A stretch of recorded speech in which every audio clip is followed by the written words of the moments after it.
Hey, what's going on, everybody? Welcome back to the channel. Happy Friday. In this video, we're looking at the MLB Prizepicks plays. I was going to wait until they release the pitching outs board, but they haven't done it yet, and I'll probably just post about it on Twitter if I need to. But let's go ahead and get into it. As always, appreciate it if you hit the like button for me. Subscribe if you have not already. Let's see if we can get 100 likes. Probably a big goal. But, yesterday I gave you guys a 10x on the NBA video. If you use that, then you made a lot of money. In the video, we had Curry over his points. He dropped 30 plus. Rob Williams hit his over PRA. Payne hit his over PRA, and Marcus Smart hit his over fantasy. I also got a comment in that video that somebody said, I don't know what I'm talking about, and it ended up all hitting for 10x, so funny how things work out that way, and I'm glad that person did not tail.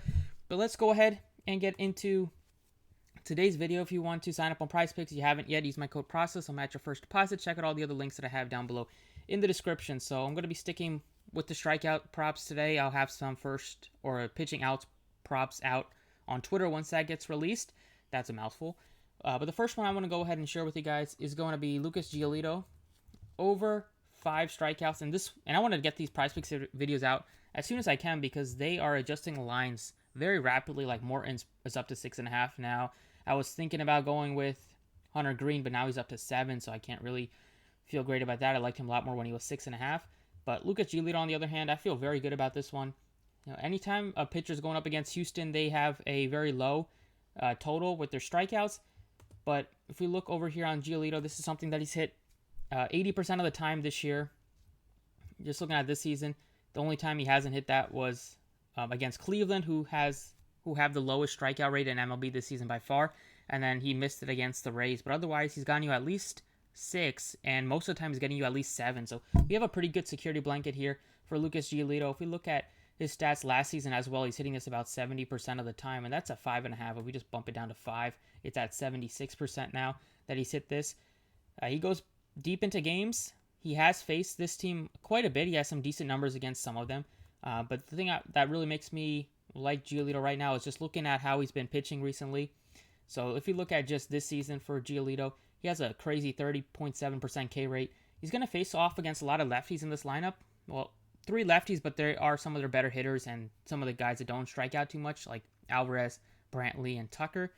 But if we look at his stats against lefties this year, he's striking them out at a crazy good rate, 39.6% of the time this year. He's gotten in trouble against righties, but the righties on Houston do strike out a lot more than the lefties. Like Diaz strikes at 22%, the bottom of the order 28% for McCormick, 33% for the catcher, Maldonado, and even Gurriel and Altuve strike out more than some of the lefties there. So that's a great sign. If we look at his last 30 days, he is striking out lefties at 38%. Righties have hit him decently hard. Kind of in his last couple starts ago, he got hit decent. He got hit around a little bit, but in general, this is a guy that gives you electric strikeout stuff. We only need 5 to get a push. So if he gets a push, that's not the worst thing. And 80% of the time, he's getting you, or at least 70% of the time, he's getting you at least 7 strikeouts. So I feel good about Giolito getting me at least 6 strikeouts today. The second one I want to give you guys is going to be Frankie Montas over strikeouts. I do think you can look to his fantasy as well. I will consider his pitching outs once that gets released.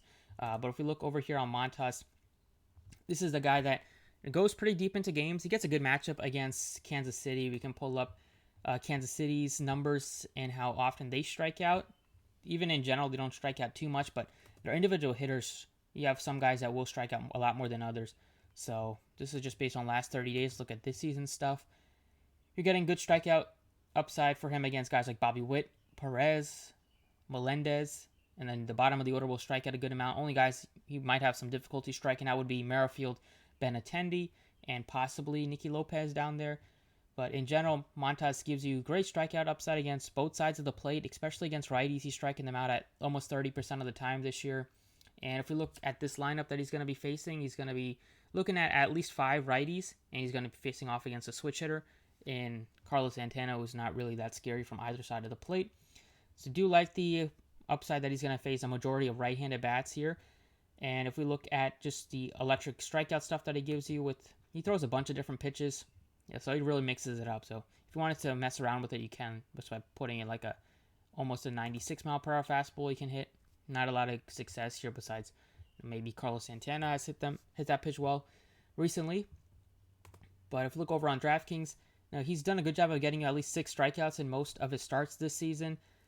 Sometimes that he hasn't was against Cleveland, who every pitcher struggles to strike out Cleveland Indians or Cleveland Guardians batters this season, just with how good they are at making contact.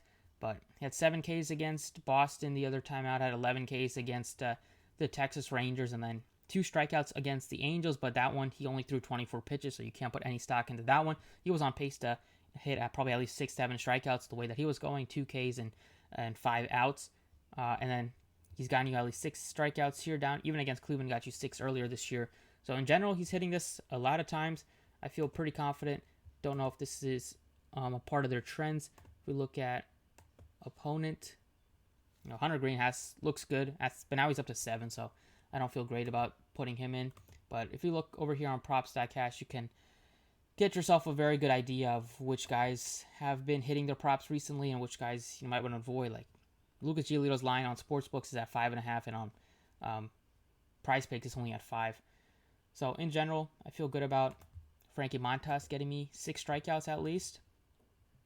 And then the last guy I want to give you guys, it's going to be in the Coors game, and it's a little bit risky with going with a strikeout pitcher, but in Coors, but I still have some confidence in Mackenzie Gore. If you put up his Props.cash stuff, he's done a good job of striking out hitters this year. In general, he has hit this number 60% of the time, but early on he wasn't throwing as many pitches as he is now. Started off throwing 73, 88. He's at a 40 and a 63 where he got hit around in his last start against Colorado. Hopefully he learned from that. Hopefully make some adjustments and can really benefit. Before that start against Colorado, he had gone 3 straight with at least 6 innings, and he just gives you a lot of strikeout upside in general. If we pull up his numbers this year, we can see that on the season, he has a almost 30% K rate. The xFIP is pretty low. That means he's not getting super unlucky. That means,